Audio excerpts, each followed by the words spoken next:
Hey, good afternoon, everybody. Budget Bachelor Bill here with your daily doses of pandemic positivity.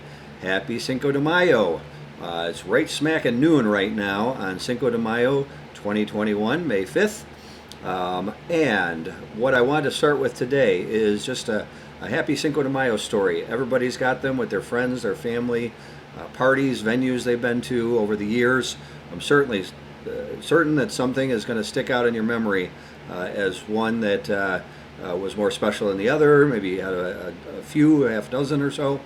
But whatever, it depends on your age bracket and your legality to go out and drink margaritas. That's certainly a part of it. But regardless, if you haven't had Cinco de Mayo experiences, you're going to have them.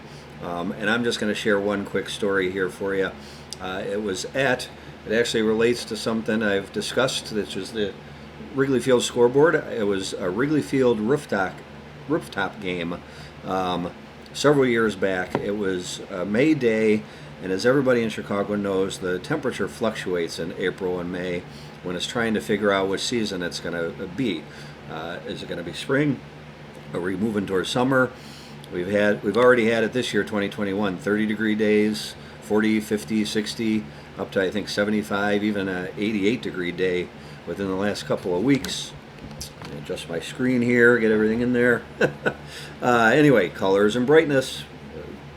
Hit on that at the initial video, and it's going to be a common theme.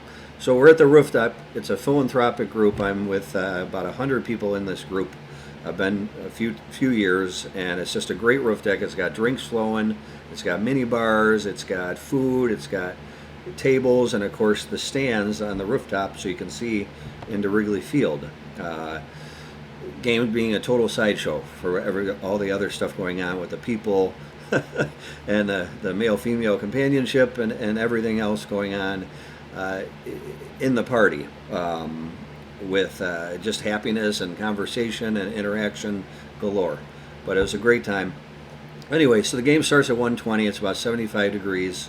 About 3 o'clock or 4, or even get a little bit later, maybe into 5, we're going from a Hawaiian shirt and shorts and gym shoes to needing a winter coat and jeans and a sweater, and people just freezing. And they're like, how can there be such a temperature variation? We're talking like 40, 50 degrees differential, 1 o'clock to 4 or 5 o'clock. And everybody was like, what is going on here? On top of who knows how many drinks and who knows how much food we had at that time, just creating pandemonium. But it was a fun Cinco de Mayo memory for sure. And it was a good game, and it was just good company, and certainly something memorable with this philanthropic group. About 100 or so. We did all sorts of charitable causes, events for charitable causes where we cut them a check right after the event. They were co-ed, they were great, long gone now. But it's actually, there's a fitness center we started at its location that's still in standing. I think it gives us a little notoriety for the members of the fitness center. It's actually in a community home which helped out underprivileged kids. So we started the fitness center there, and all this other social and philanthropic activity was an offshoot of that. But it was very meaningful to me. I don't know where some of those guys are. Some are still on my Facebook. Some are moved on and chose to lose contact with the other members of the group, which is fine. It happens in life. There's chapters. So anyway, I wanted to start with that, not to get too far off topic here from our themes of happiness and budget. That was the amusing quadrant and section of this particular video. So here we go. So today, what I wanted to talk about, two specific things. One, and I've touched on it before, coffee. You're out of bed, you've practiced your self-discipline, you got your coffee. But first, coffee. This is my favorite coffee cup, but because really it starts the day. I mean, you're getting out of bed, you've hit your device, and coffee is just going to get you up and moving and be a good thing. Or your energy drink, or your smoothie, or your vitamin C drink, whatever you so choose. I mentioned the budget element. I use a Keurig. Right here, excuse me, I have very little table space. This is a portable, portable. Yeah, well, K-cups are portable, but this is a reusable one. You can get these online for your Keurig. And what they do, they have a lid. Actually, the one with the lid, I have two of these. The one is actually in my Keurig with the lid on it. But you get just a nice bag of coffee. I like the bags from Jewel, Albertsons, Vons, Publix, whatever your branch is. These bags are $3 to $6, and you can just pour the grounds into the K-cup, and not by the pods, but by the reusable K-cup pod, not by the individual pods in like the 12-pack. Those are too expensive. But these you get, probably 50 or 100 cups, and there's all sorts of flavors of these, of course, the bag cups of coffee in the supermarket aisles. You'll see them. There's, I don't know, 50 or 100 of them, up to 100 of them. And it's just a great way.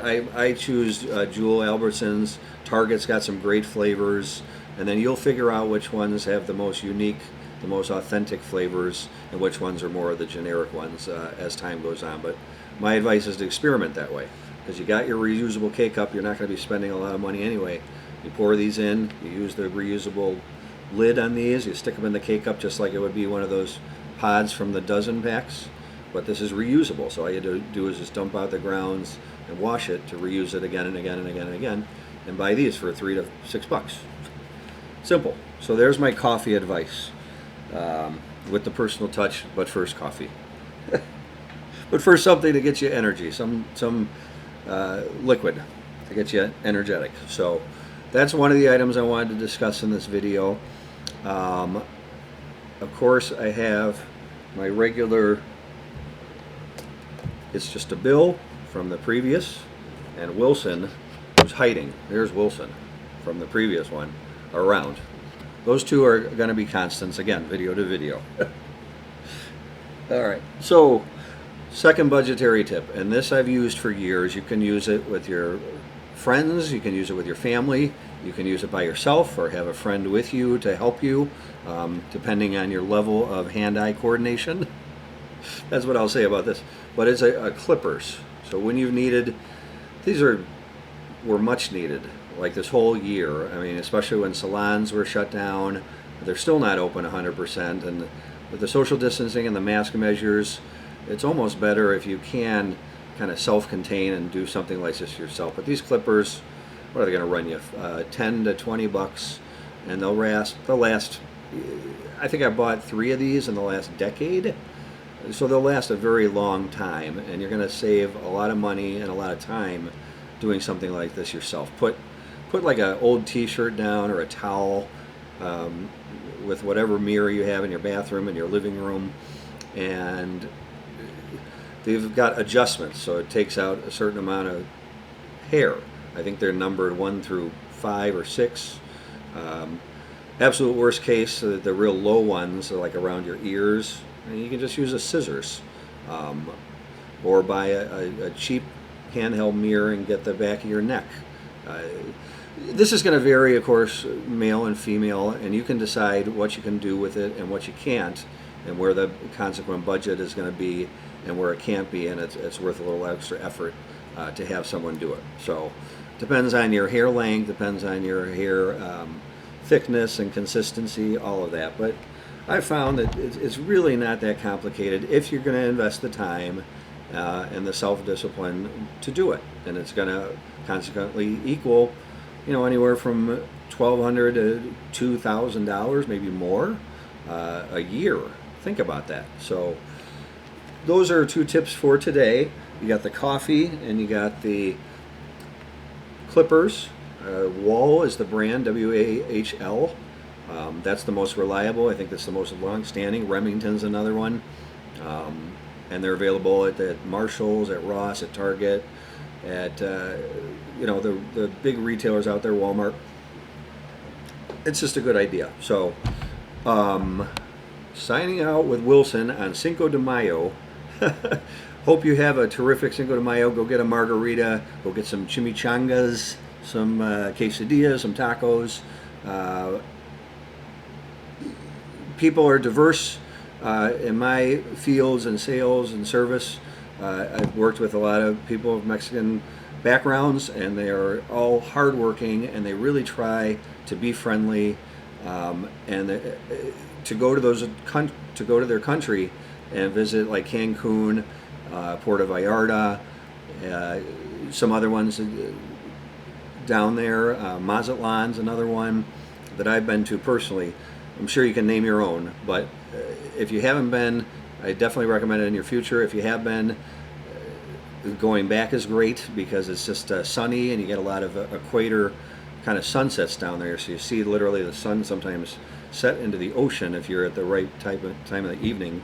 And these are really valuable, especially in a pandemic time, to go see, because we are locked in isolation more with our friends and family, but we also need that interaction, which of course we completely need to catch up on the interaction element, and that will come in time, especially once we remove the masks, vaccine or not. But anyway, not going to get off topic anymore. Just passionate about these things. Passion is important these days with everything you do, from the time you get out of your bed to the time you get back into it. Have a great day. Happy Cinco de Mayo. See you on the next round in the next video. Thanks. Please like if you got any element out of this that you could use, specifically with the coffee and the clippers, this particular video. And have a great day. Thank you.